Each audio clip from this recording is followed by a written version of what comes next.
السلام علیکم۔ حضرت ابو قحافہ رضی اللہ عنہ نے فتح مکہ کے دن اسلام قبول کیا۔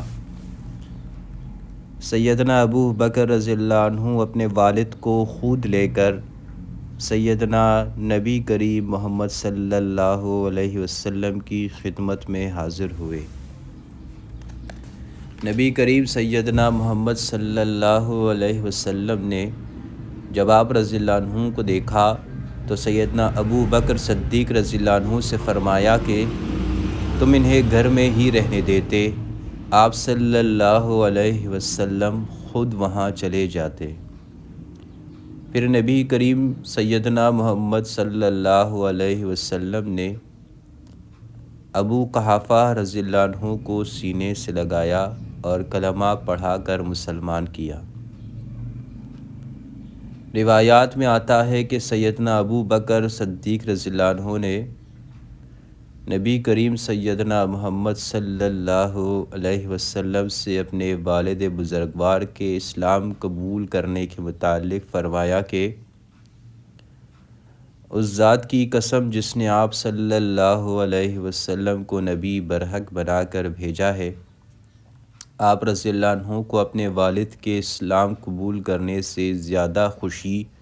اس بات کی ہوتی کہ آپ صلی اللہ علیہ وسلم کے چچا ابو طالب اسلام قبول کرتے اور آپ صلی اللہ علیہ وسلم کی آنکھیں ٹھنڈی ہوتیں۔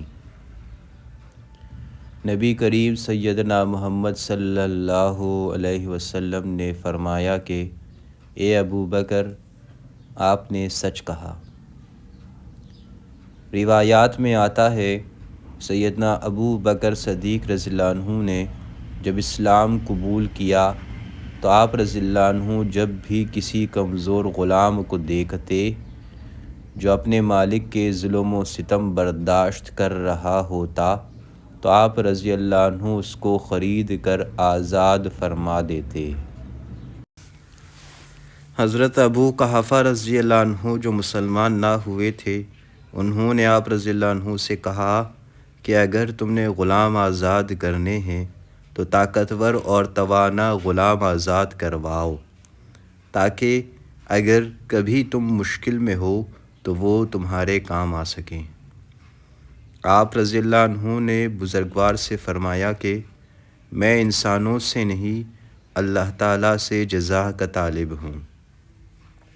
چنانچہ سیدنا ابو بکر صدیق رضی اللہ عنہ کے اس قول کے جواب میں اللہ عز و جل نے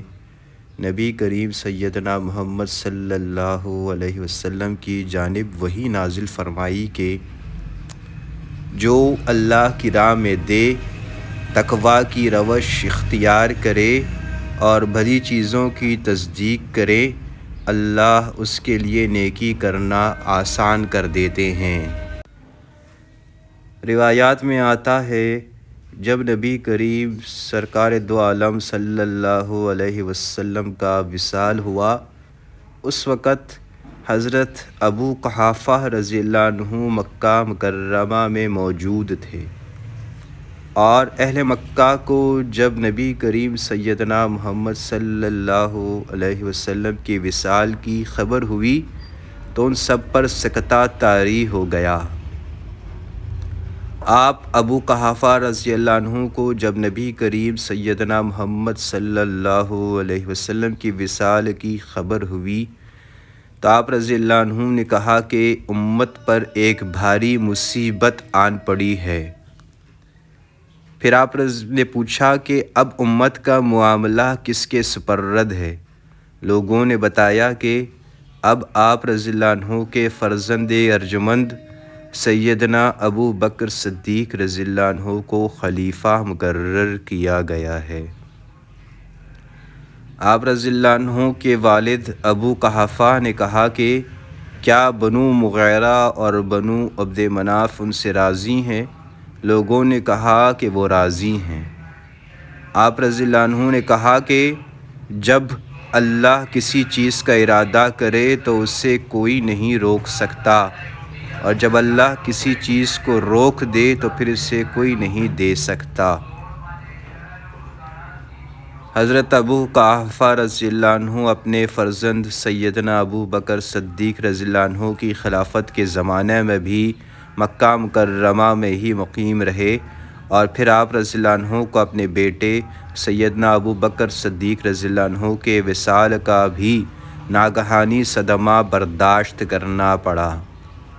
اور آپ ابو قحافہ رضی اللہ عنہ کو شرعی قوانین کے مطابق بیٹے کی وراثت میں چھٹا حصہ ملا، جو آپ رضی اللہ عنہ نے اپنے پوتے کو دے دیا۔ آپ رضی اللہ عنہ ابو قحافہ نے سیدنا عمر فاروق رضی اللہ عنہ کے خلافت میں 97 برس کی عمر میں وفات پائی۔